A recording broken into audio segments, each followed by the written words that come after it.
As the leftist tears downpour enters its sixth day, Democrats have embraced the rain dance. According to left-wing outlet Vox.com, modern witches are creating rituals to foster activism in the wake of Justice Kavanaugh's confirmation to the Supreme Court. We will analyze Democrats' demoncraft and cultic symbolism more broadly in politics. Then, Kanye totally kills it in the Oval Office. PC mobs tell us to stop calling them mobs, or else, and Vox's Jane Coaston joins to discuss civility. Finally, the mailbag. I'm Michael Knowles, and this is The Michael Knowles Show.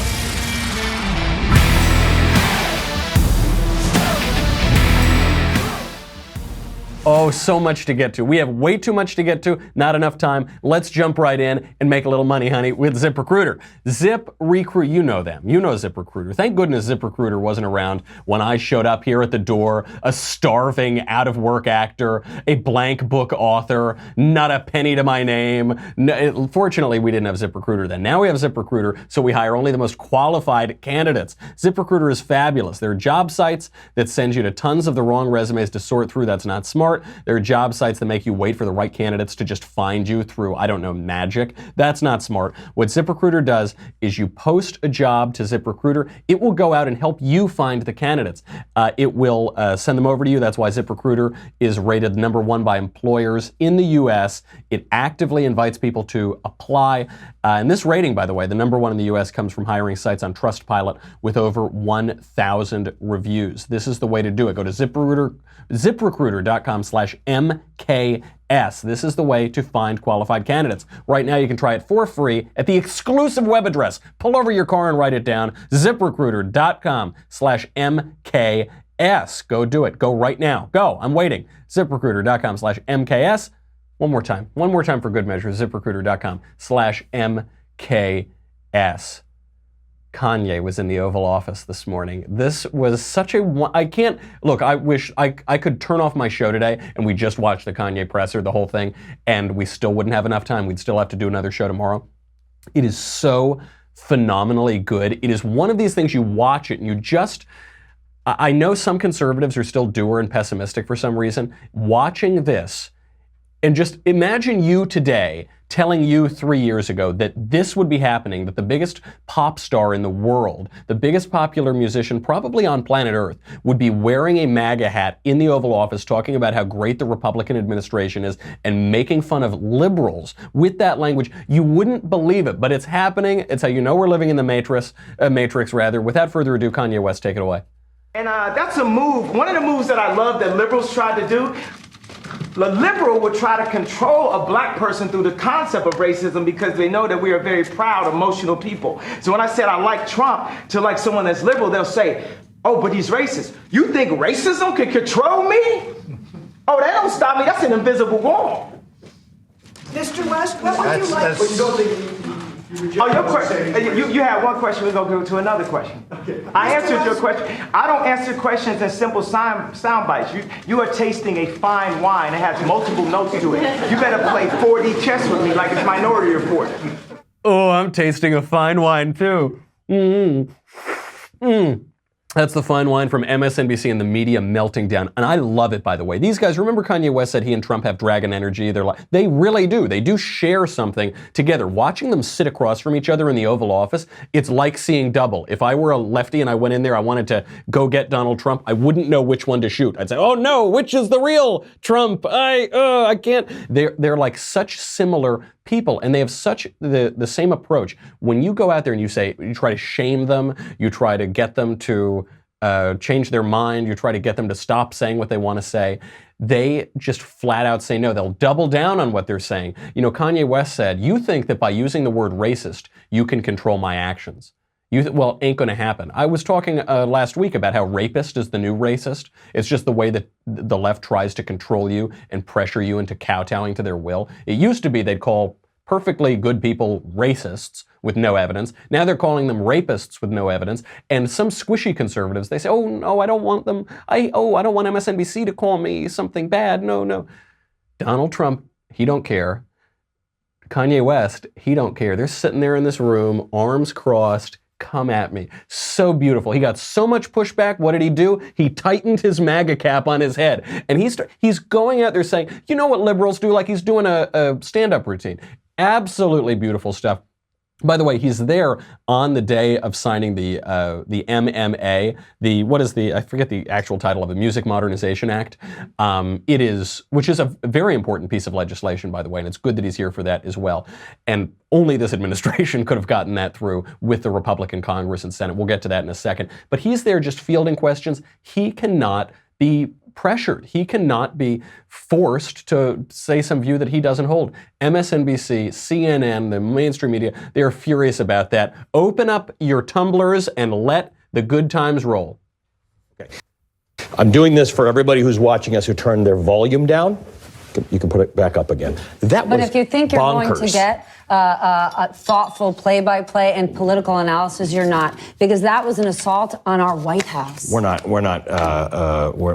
can't analyze some of that stuff that was said. As we warned you at the top, there was a little bit of profanity. There was actually more than you heard. We were able to bleep some of it out, but there was some of it did make it in there.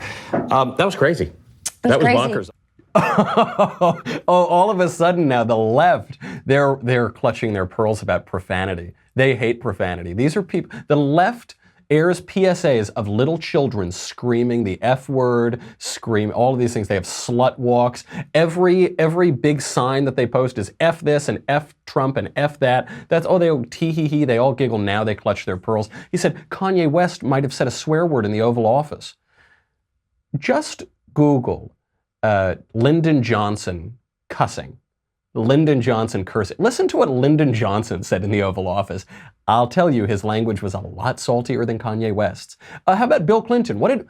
So we're talking about what Kanye West said in the Oval Office. When we think back on people degrading the Oval Office, what did Bill Clinton do in the Oval Office? You know how I like cigars, for instance. I'm a cigar fan, a cigar enthusiast. And they say sometimes a cigar is just a cigar. Well, for Mr. Clinton, sometimes a cigar is not just a cigar, and sometimes it's not just a cigar in the freaking Oval Office. You hacks, you hypocrites, open up the tumblers, open Kanye's. And what they're really upset about is that it's not just a racial thing, though there is a racial component. They're upset that a prominent black man is now a Republican, is supporting a Republican administration. They're also upset that a celebrity is supporting a Republican. They're also upset that a young person is supporting a Republican. They're also upset that a musician is supporting. It's a perfect storm. And they're all Alyssa Milanos. They're all these little kind of doughy white people. Alyssa Milano's not doughy, but she is, her intellect is at least a little bloated. And and they say, make Kanye again. Kanye, he's not allowed to say these things. And what does he do? He tightens that MAGA cap even tighter. Absolutely beautiful stuff. We're going to have to talk about this with Jane Coaston when she comes on, because the left is furious. The narrative is breaking down. What MSNBC is saying, they said, you probably had your TV on mute. No. You had your TV on mute, MSNBC. We were all watching it. And you wish we had our TV on mute. They're saying, no, it's the Wizard of Oz. No, don't look over. Don't look at the man behind the curtain. No, don't believe your lying eyes. Sorry, I saw it. Love it. We've got to move on, unfortunately, because there's so much to get to. The Democrats are now admitting that they're practicing witchcraft. Am I like the voice of one crying out in the wilderness right now? I was calling this last week, and now they're admitting, yeah, we practice witchcraft. Before we get to that, I've got to thank Bamboo HR. Let's make a little more money, honey. I know this, I'm trying to make this day even better. You've got Kanye becoming a huge Republican. You've got Democrats admitting that they're witches, and now I just want a little money to make it perfect. And I can help you make some money because Bamboo HR manages all of your employee data and automates the countless tasks you have to deal with. If you own a small or medium-sized business, if you work in HR, you know how crazy it can be. Look, you can imagine working with me, HR is a top concern for people. And, I'm sorry, my phone is ringing. Michael. I know, this is I'm sorry. This is why we need HR, is because of accidents like this. we gotta call up our HR manager. If you work in HR, if you work with me, you need a lot of HR. It's very important, and people don't want to deal with it. They don't want to deal with the spreadsheets, the time off to manage things, the never-ending paperwork, the countless random employee issues. The stress is huge. Let Bamboo HR make it easy. It's totally intuitive. No long-term contracts or commitments. Right now, Bamboo HR is giving my listeners a special extended free trial. Instead of their standard 7-day trial, you can try out Bamboo HR for a full 14 days. BambooHR.com/Covfefe, C-O-V-F-E-F-E. For this exclusive extended free trial, BambooHR.com/Covfefe, C-O-V-F-E-F-E. Limited time offer, only available now. Do it quickly before you get sued or something, because you've got an employee like me who, one of the best things I do is leave the telephone on. BambooHR.com/Covfefe, C-O-V-F-E-F-E, BambooHR.com/Covfefe. Before we bring on Jane, I have to read you this article from Vox. It's actually from Jane's publication. Jane Coaston, I'll say something nice about her. She is certainly the most reasonable person at Vox.com. That's why we talk. That's why I'm having her on the show. and actually, I read Vox all the time because it presents honestly the left-wing point of view. And they're being really, really honest today. They have this piece out, "We refuse to be silent any longer, magic as self-care after Kavanaugh." And I actually managed to infiltrate a recent Democrat strategy meeting. I got to go down there, I got to bring a camera, and I got to see firsthand how the Democrats are retooling their strategy through the midterms. By the pricking of my thumbs, something wicked this way comes.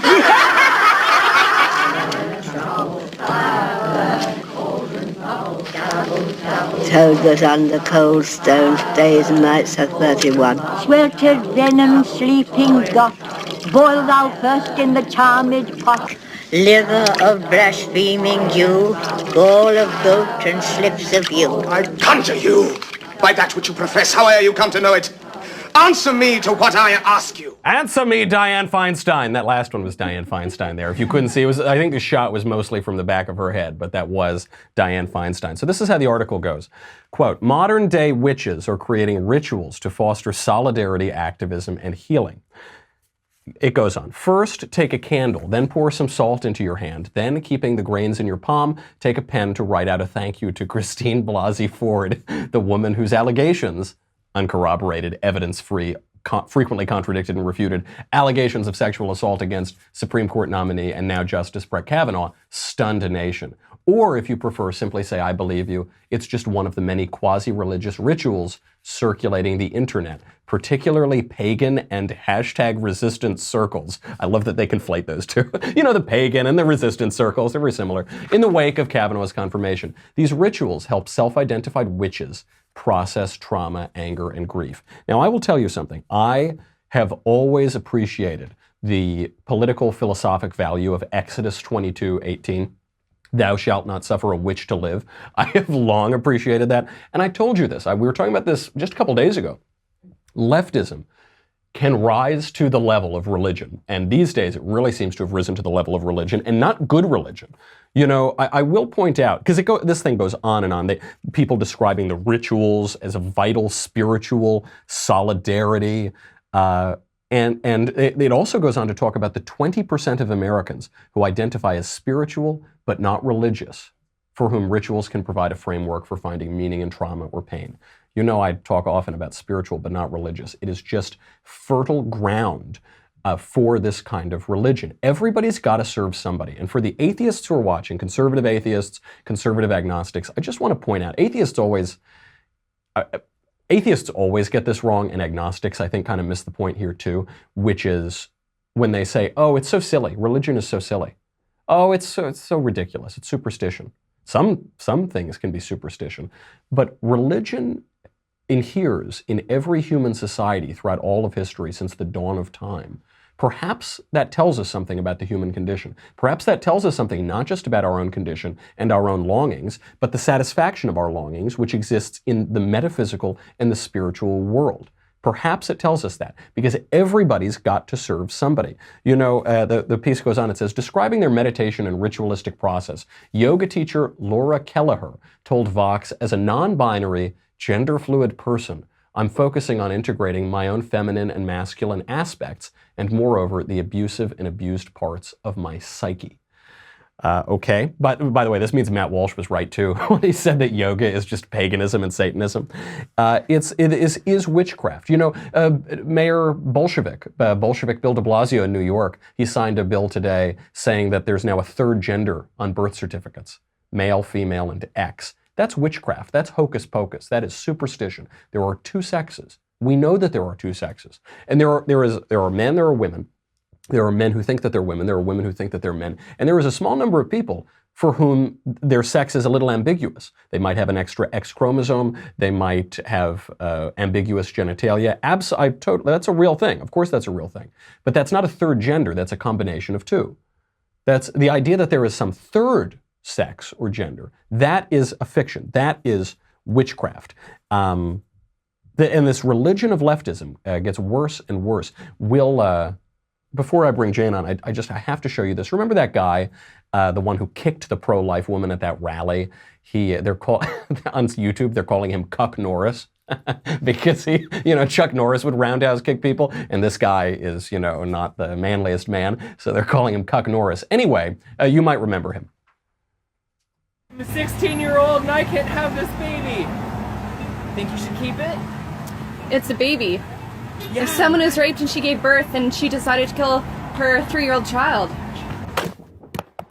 I meant to get your phone. So I didn't notice this the first couple times. He's wearing a pentagram on his neck. He's wearing the sign of Satan on his neck.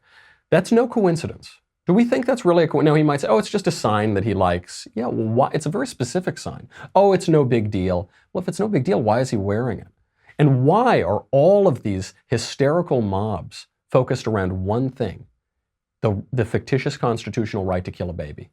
You notice this guy kicks this woman because she was at a pro-life rally. All of the Kavanaugh hullabaloo, all of the witchcraft that Fox is talking about in the wake of Kavanaugh is about the fictitious constitutional right to kill an unborn baby. It's about Roe versus Wade. Maybe that's not a coincidence. Maybe that's because ideas do have consequences. Little decisions, little indecisions have major consequences. If you trace bad ideas back far enough, you get to the devil. That's you got to go back pretty far for some of them, but you do get to the lies. You get to the father of lies, and that cultic aspect is hard to ignore. You have to almost willfully ignore it. But I really appreciate Vox. This is why I read Vox all the time, because they do provide very honest perspectives. For honest left-wing perspectives that you're not going to get anywhere else. And the best person at Vox, you all know the best person at Vox, is Jane Coaston, who I have on now. Jane, do we have you? We do. How are you? Jane, thank you for coming on. I appreciate it. Of course, anytime. I was just going through, did you see that article on Vox today about the witchcraft in the wake of Brett Kavanaugh? I did. That was from Tara Burton, who writes a lot about religion. It's interesting because I think that a lot of her works on, has talked a lot about the Vatican and the recent crisis in the Catholic Church. And I think it's particularly challenging because when we talk about religion here, we're talking about a lot of different religions. So I think it's interesting that she's able to write so effectively across a wide swath of religious beliefs. I really like the piece. I think people should go read it. I liked there was one at Alatia a while ago on the cultic imagery in that Ariana Grande video. And it was this terrific piece written by a self-described witch. And I think a lot of people on the left and the right don't appreciate religious symbolism because a lot of people are religiously illiterate now. You are not religiously illiterate, and you have some common ground with conservatives, or you at least have an understanding of some aspects of conservatism, which I think makes you unique in many ways. So I want your perspective on this. Completely changing gears here.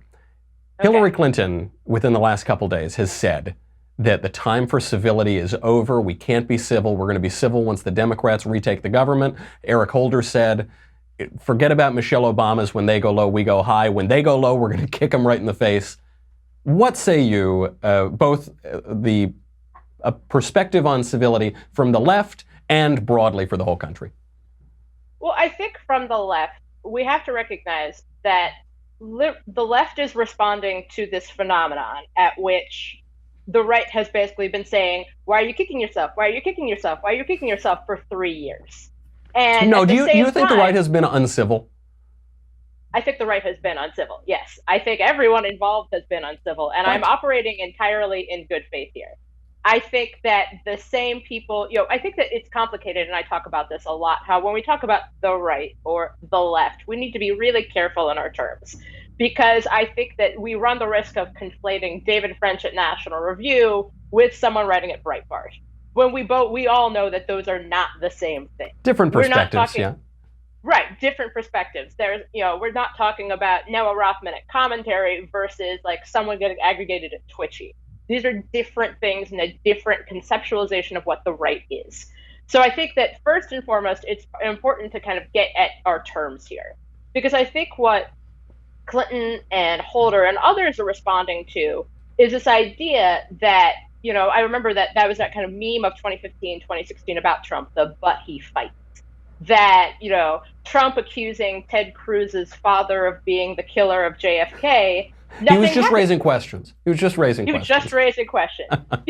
Nothing happened to him. And you saw again and again that, everyone made fun of Jeb Bush because called him a cuck because he wasn't like Trump. And this idea that Trump won on the basis of fighting and on the basis of just feeling willing to insult people and insulting Ted Cruz's wife and insulting Hillary Clinton. And this idea that, okay, well, that seemed to work. And now you're seeing, I think, some people on the left say, like, all right, well, I mean, I think that's what you're kind of getting, and I think that Jared has brought this up before, Michael Avenatti is a logical presidential candidate because he's just as terrible. Right. But, and I totally grant you, Donald Trump fought very hard against his Republican primary opponents and against Hillary Clinton. But you remember Hillary Clinton called half the country deplorable and irredeemable. This wasn't, and I'm not even that concerned about political rhetoric per se, because both sides can get nasty, both sides can fight. What I'm talking about, though, is since President Trump won, you've got elected Democrats, Maxine Waters, say, go out there, find Republicans where they eat, where they sleep, go to their homes, harass them in public. I don't think that we have seen a similarity on the right. I actually don't think that there's moral equivalence here. I think that it's challenging because, again, we're working with our definitions of like who gets to be counted on the right. Because I know that if I bring up Unite the Right and Charlottesville, you will rightly say like those aren't conservatives. Richard Spencer. They say that they're not conservatives. They say that they're alternative. Yeah. And then they'll, you'll see like David Duke when he was at Unite the Right was like, I'm here because of Donald Trump, and understandably conservatives will be like, whoa, that's not on us, that's not a part of us. But those guys, Jane, surely there's a difference between David Duke and Richard Spencer and now I think what has atrophied to the 5 people in their basements who call themselves alternative right, down from 200 or 300, to Maxine Waters, who's an elected Democrat and who's been in office forever.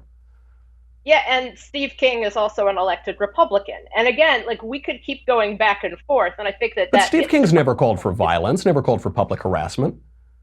I think that when you're talking about someone like Steve King, or you're talking about this concept of like who's promoting violence and who isn't promoting violence, I think that it's important. First, I want to say at the top that promoting violence is bad.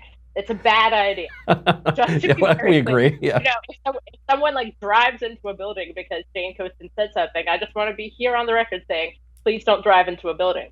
But I want to be clear that there is a sense that I think a lot of people on the left have this idea that, when there's a lock her up chant at a rally, which obviously speech is not violence, to be perfectly clear. But I think that there's a sense like, why can these people get away with something and we can't get away with something when no one should be getting away with it at all? But the lock her up chant is asking why Hillary Clinton is allowed to get away with something as well, right? Which is, why is she allowed to get away with mishandling federal records? Why is she allowed to get away with wiping her servers? Why is she allowed to get away with this and that? I'm not defending it, though I do defend the lock her up chant. I'm just saying there is a difference between that and saying go to Hillary Clinton's home where she sleeps and kick her out of restaurants. I think that there is a sense that there is no, how best to put this? I think that for some people on the left, there is a sense that the degradation of how people see politics and the personalization of politics means that there's an idea that, if you see Ted Cruz, that's the same Ted Cruz who is, making fun of Beto O'Rourke for pointing out the murder of Botham Jean in a Twitter ad. That the personalization of politics means that people, you see Ted Cruz, you're not seeing Ted Cruz guy eating dinner, you're seeing Ted Cruz, that politician. And I think that there's a sense on the left, and I think somewhat on the right in a little bit, but I think it's a different conceptualization, that the personalization of politics means that political figures, it's not, a lot of people have criticized this because you see pictures of Michelle Obama and George W. Bush together. And they've talked a lot about how they have this really enjoyable friendship. And people get very mad about this on both the right and on the left. Because there's that, that old spy versus spy thing that everyone kind of clocks in, we yell at each other, we clock out, we go back to hanging out. Which in some ways is actually kind of how it should work a little bit. Yeah. But for a lot of people on both sides, there's a sense like, no, this is a fight to the death. You see people who start longing for the return of the Civil War, which no one should long for the return of the Civil War. And you see that on both sides. People saying like, well, the red states have more guns, or like, well, we do have more guns. I mean, there's no question about that. I think that, one, the Civil War was bad and we shouldn't do it again. But also the personalization means that, people, when someone is sending Maxine Waters or someone is sending Cory Gardner death threats, you're not sending a person death threats. You're sending this political entity who's not a real person. Well, I will. And I think that. I do want to point out on the personalization of politics, though, because I agree with you entirely. I despise the personalization of politics. I will point out, just as an historical point, it was the New Left that adopted this mantra in the 1960s. The personal is the political. The political is the personal. Second wave feminists, but much more broadly than second wave feminists. And I don't know, I think you're seeing the fruit of that today. But I do want to know also, because when I look at where the Democratic Party is going, I don't know. I have my own skewed perspective. I don't think I've referred to Elizabeth Warren without calling her Liawatha in the last 2 years. So I want to know from your perspective, where do you think it's going to go? Or is it going to be some belligerent Michael Avenatti, guy who just makes things up and challenges people to mixed martial arts fights? Or are you going to get a more, I don't know. I actually don't even really know who the moderate or centrist Democrat would be. I guess Joe Biden would be maybe the closest. Where's it going to go as we head through the midterms and into 2020? Well, I think that it's complicated because, if we think back to 2014, people were not exactly talking about a Donald Trump presidential run until we get to that, the June 2015 escalator moment. Right. But I think that what you're seeing on the ground right now is that the number one issue that Democrats are running on isn't Trump, it's not Russia, it's healthcare. And you're seeing that in state after state after state after state. And, I'll talk specifically about, say, the state of Michigan. The state of Michigan is a really interesting example because you have the Democrats going really hard on the issue of criminal justice because they're pointing out the fact that Larry Nassar, one of the worst sexual abusers in American history, who abused hundreds of children, essentially, a lot of Democrats are kind of saying, like, clearly Republicans who were in charge in Lansing were not able to get a handle on this issue or on the Flint water issue. So I think what you're going to see more is this increased, I think conservatives will love it because it's a return to federalism, increased localism in politics, because you're seeing, in Ohio, in Wisconsin, in Minnesota, in Michigan, a lot of these states, you're seeing people saying, I don't really care, Trump, Russia, whatever, that's fine.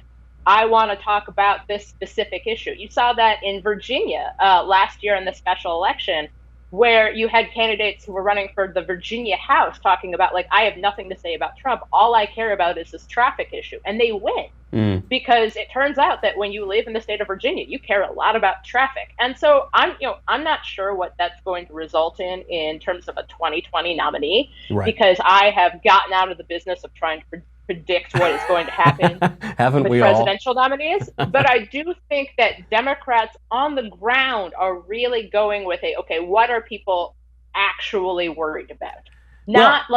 I think that there's a sense that, there's like what we get riled up about on Twitter. There are people who are fake worried about things. And then there are people, I think, when I was, before I came to Vox, I was paying for my own and my spouse's own health care. And that's a major concern for millions of people. I was really concerned about housing issues because, I live in the city of DC. DC is very expensive for housing. And it kind of, when we decide to have a family, that's something we need to think about. And it is for a lot of people, which is why you're seeing housing becoming a big electoral issue, I think, in Seattle and elsewhere. Well, and those I do agree. Issues are going to become a big deal. I think you're absolutely right, especially on the Twitter point, which is that Twitter is largely fake. It is all of the outrage. I think that is largely fake when it gets down to real people. I'm skeptical that we're going to be returning to federalism. I hope you're right. I think it would be very nice if we do that, but I think that we're thoroughly in the bread and circuses, politics as entertainment, presidential politics as entertainment mode. But we'll have to see. I have to let you go, Jane. Thank you for being here. We'll have to have you back. Sounds great. Have a good one. All right. See you later. So we have to get to Mailbag. Before we do that, I do want to mention very briefly the Music Modernization Act. The Music Modernization Act, nobody is talking about this. Nobody knows what it means. I think conservatives are a little misguided on this. That is what President Trump signed into law today. All the musicians were at the White House. It passed, I think, unanimously through Congress and the Senate. It's the first bill to do that, maybe in my lifetime. I don't remember, certainly in this political climate. What the Music Modernization Act does is it really helps out songwriters. So just briefly, because I think some people think that it's the government intruding into the market with regard to music and music publishing and streaming. It's exactly the opposite. The government has had its heavy hand on this for so long, and I know a number of songwriters, pretty well-known songwriters, so they've been looking into this for years and years. Apparently, what happened is in 1906 or 1909, when this kind of copyright and music regime was established, it was because piano roll companies, like the player pianos, you put the roll in and it just starts playing. They were really upset because they didn't want to have to pay songwriters. So they go to Papa, Uncle Sam, big government, and say, we don't want to have to pay them a lot. We want the government to set rates. We don't want rates to be adjusted with inflation. We don't, all of this, right? So the producers and the publishers and the songwriters really get hurt with this. Now, until today, another aspect of this Music Modernization Act was that songwriters who published works before 1972 would just not be paid when their music was streamed. They just get nothing. Sorry, too bad. The whole regime was really messy. This bill is the biggest change to that since 1909, since the first decade of the 20th century, and it took a lot of political courage. The reason is no senator, no congressman wants to champion the rights of songwriters. Like, who cares? They're kind of spread out all over the place, LA, Nashville, a little bit. Nobody wants to be their champion. There's no political upside for them to put their necks out for this. It's a complicated issue. You don't want to upset either record producers or this or that. And it took a lot of political courage. And a lot of songwriters are saying, Democrats were behind the bill, but only this administration could have gotten it through. Only a pro-business, pro-market administration who took this seriously and was willing to take the political risk and the moral risk could have gotten this through. And that's what I've been saying all week, and I've been saying it for a long time about this administration. It has real moral clarity. I'm not saying the president knows everything about this law. I don't know that he's read this law. Probably he hasn't read this law. But he does have this kind of gut instinct, it seems, on moral and political clarity, and I'm glad we could see that. And I'm glad that we could also get that Kanye presser out of it, too. We got a lot of mailbag coming up. Don't go away. But you got to go to dailywire.com. If you're on Facebook and YouTube, head over there. You get me, The Andrew Klavan Show, The Ben Shapiro Show. Guys, none of this matters. This is what matters. If you haven't gotten your Tumblr yet, then I'm sorry that you've drowned. May the Lord have mercy on your soul after that Kanye presser in the Oval Office. If you have your Tumblr, but it's filled to the brim, you're worried, you're worried for your family and your property and yourself, go get another one. Go to dailywire.com. We'll be right back.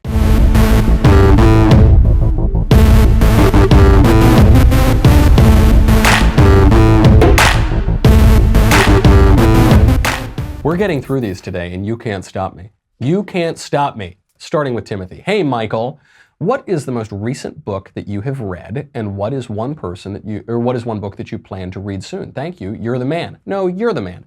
Funny you should ask. What I'm doing right now is I'm rereading Dante, rereading the comedy, which is the greatest poem ever written, and it's been 9 years since I've read Dante, and I just felt like reading it again. 9 is a very important number to Dante, and it's just the most tremendous work of art I've ever encountered. So I really recommend that you read it. If you can read it in translation, there are a few good translations, all free on the internet. And if you have Italian, it's much more beautiful in Italian if you can read it that way. And if you want, you can also on the podcast get a lecture series on the comedy, so you can read along with a lecture series, coincidentally, by the guy who taught me Dante, Giuseppe Mazzotta. It's a Yale open course. It's really, really good. I highly recommend it, and it's in English. It's in translation, so you can get that. I think that it was actually recorded the year I studied with him, coincidentally, at 2009, but now it's up on podcast, so you can go listen to that too. I also just I was reading Columbus and the Quest for Jerusalem by Carol Delaney. It's a really good book. I've got Gorka's book. We talked about Gorka's book yesterday. That was a lot of fun. I'm always reading a lot of books at once. So that's what I'm reading. What do I plan to read in the future? I don't know. I got to get through Dante first, and then got to get back through. That takes a long time, 100 Conti. So I'll get through Dante, and then let me know if you have a good book. Recommend one to me. From Rodolfo. Hi, Michael. My sister and her female partner recently decided to have a baby after being together 13 years. You need to rush out and call a scientist. You need to call the President of the United States. This is incredible. They have been trying to do this for all of human history, and now 2 women have figured out how to... No, I'm sorry, I have to read more. Both in their early 30s, her partner would be the one to conceive the baby. I oppose her decision based on the argument that I think it's deeply selfish to deprive a child of a father just to fulfill their own wants. Legally, I think they should be able to do whatever without the law forbidding them. What are your thoughts, and how would I go about to express my disapproval without getting a knee-jerk reaction of "you think we shouldn't be allowed to have babies" argument that I expect? Thanks, love the show. Yes, I agree with you entirely. I think it's deeply selfish and wrong to conceive a baby for the purpose of not letting it have its father or have its mother, whatever. I think that's really, really profoundly wrong, and they shouldn't do that. There are some options, though. We're in a very complicated regime of in vitro fertilization or conceiving some other way. There is the old-fashioned way, and adoption, because now single parents can adopt, so of course same-sex couples can adopt. It's very convoluted. Also, the problem with in vitro fertilization is very often, almost all the time, it necessitates the abortion of embryos or freezing embryos in perpetuity. So you create embryos that are either going to be killed or not allowed to grow. So that's a big problem in and of itself. What your sisters could do if they want to raise a child, or your sister and her partner, if they want to raise a child, that can be a noble thing. I don't think that you should create a baby, beget a baby, and not let it know its father, or have some strange relationship to its father. But, your sister could always adopt, especially a foster child. In the United States, there's something like 32 or 36 families waiting to adopt for every one child. But when it gets up to, or for every one infant, but when it gets up to older children, it's much harder. And there are a lot of people in the foster system. There are a lot of people in group homes. A lot of people who have had to leave bad homes for bad reasons. Your sister could adopt one of them, and I think that would be, taking a bad situation and making it much better. You're not depriving a child of knowing its father or knowing its mother. That the parents have deprived that child of knowing his parents, and you could take a bad situation and make it better. I wouldn't start though from the premise of condemnation or of yelling at them or anything like that. It's a perfectly natural desire to raise a child, and it can be a perfectly good desire, but you don't want a good thing to be turned for a bad purpose. You want to be able to channel that and make the best of the situation as you can. From Sarah. Hi, Michael. I had a situation recently that the father of one of my best friends passed away due to cancer. This friend and her family, who I have known and loved for more than 20 years, are vehemently anti-Christian, very liberal, have always been. Because I had so much love and affection for the man, I felt compelled to somehow convey to him my Christian thoughts about Jesus dying for our sins in hope for a deathbed conversion when I visited. However, I hesitated at the last minute, and he died the next day. I have felt bad ever since because I missed my opportunity. What would you have done in this situation? Very hard situation, and I think a lot of Christians feel this way when they visit friends or relatives who are dying and remain atheists or whatever. I don't think that it's appropriate to, proselytize at the very last minute in a very heated emotional moment. St. Francis said, preach the gospel, and if you must, speak. So hopefully some of that Christian charity and virtue and grace is reflected in your behavior, and that your friends saw that. But you can never know the state of a soul. You can never know the soul's relationship to God. Antonin Scalia said before he died that he doesn't even know if Judas Iscariot is in hell. You can never know that. Christ finds people. Christ comes down the mountain to find people, and then you have your free will to turn and accept that or not. So I certainly, maybe, I don't know. It's really hard to say what I would have done in a hypothetical situation. I don't think I would have gotten up and proselytized.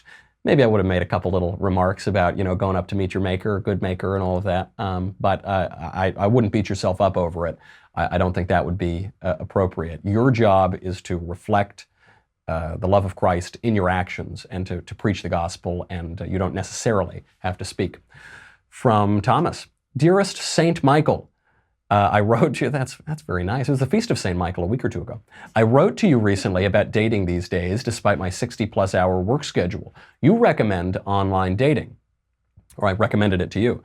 I took your advice, and boy, howdy, I got some dates. This past weekend, I went on a second date with a woman with a PhD in biology. We got talking about social issues. It did not go well. She is a female Bernie bro with a white girl's guilty conscience about slavery. I asked some exploratory questions, some how do you define X questions, and she got triggered hardcore. I saw a leftist gathering at the corner, a leftist tear gathering at the corner of her eye, but we hugged it out at the end. So here's the question. Do I keep dating her hoping to either flip a communist, or do I swipe left on the leftist and roll the dice again? Yours truly, Thomas. I don't know, is she cute? Well, you're getting things really backwards here, buddy. I don't know. Let's assume she is.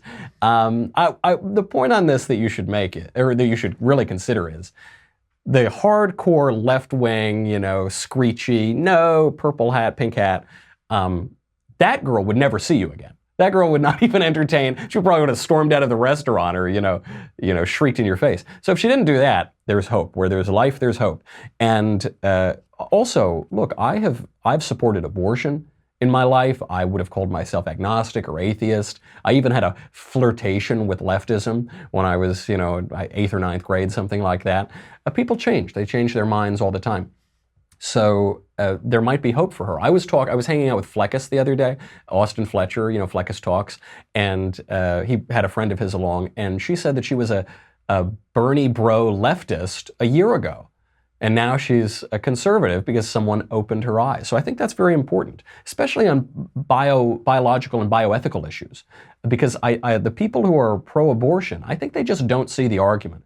They're seeing all of the science, and they're seeing none of the philosophy and theology. They're seeing all of the physics, but none of the metaphysics. So I don't know, if she's cute, take her out again. If she's not, and you're not into it, move on, man. Yeah, this is like the one advantage of dating apps, is that you can meet a lot of people. So, but I don't know. I wouldn't dismiss an open-minded or curious left-winger just because she doesn't check all the boxes of politics. We have time for a couple more. From Nellio. Good day, Mr. Opium of the masses, Michael.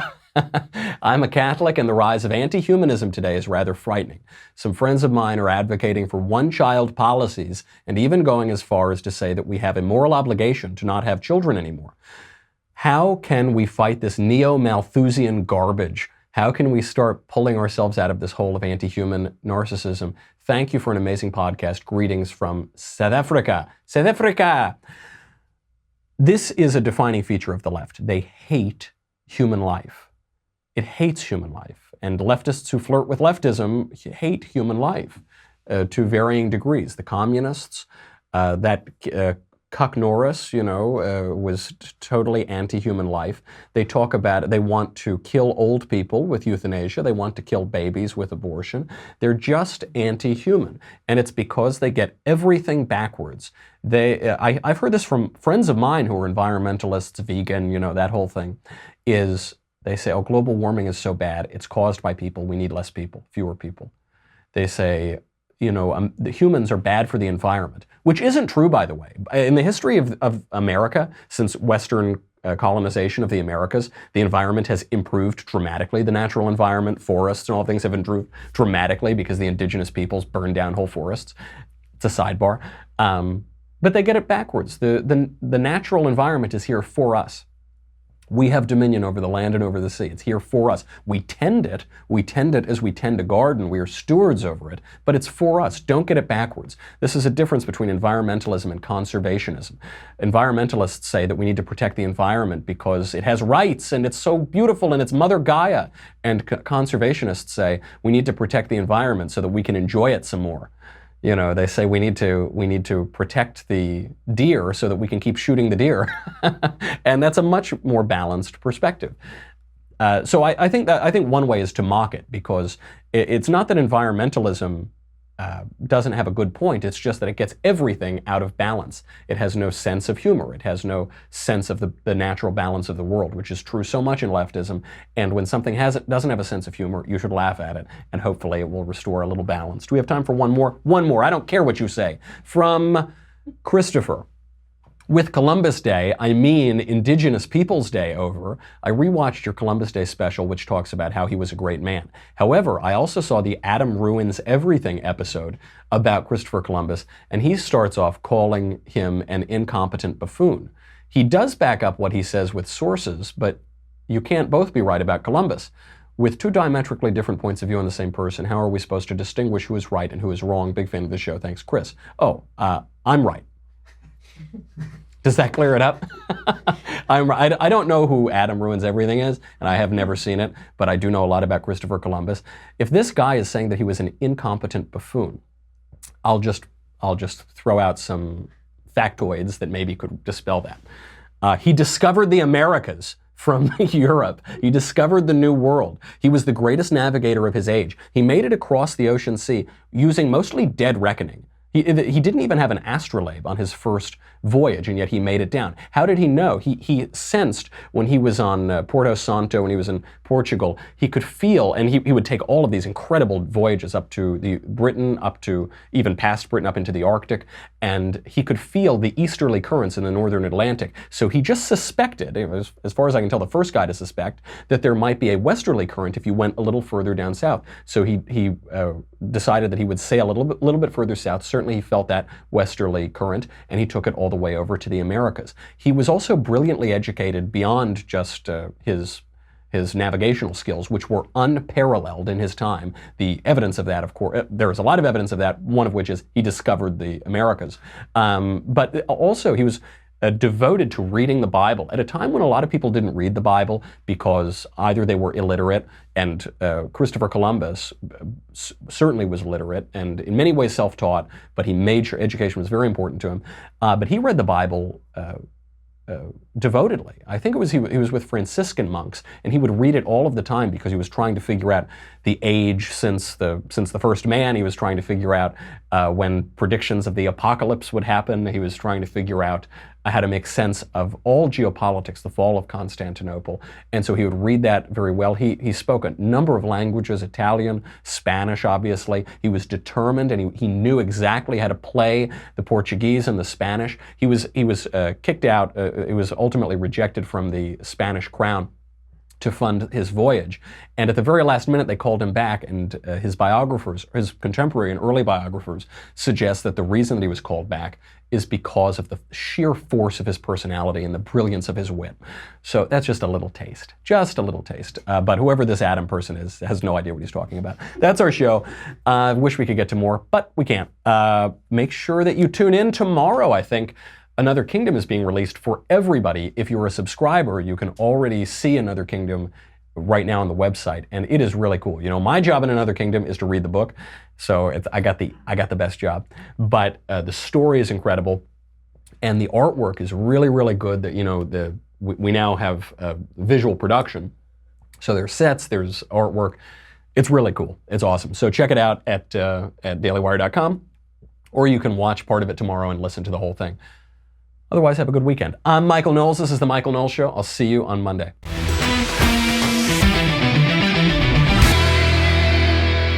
The Michael Knowles Show is produced by Senia Villarreal.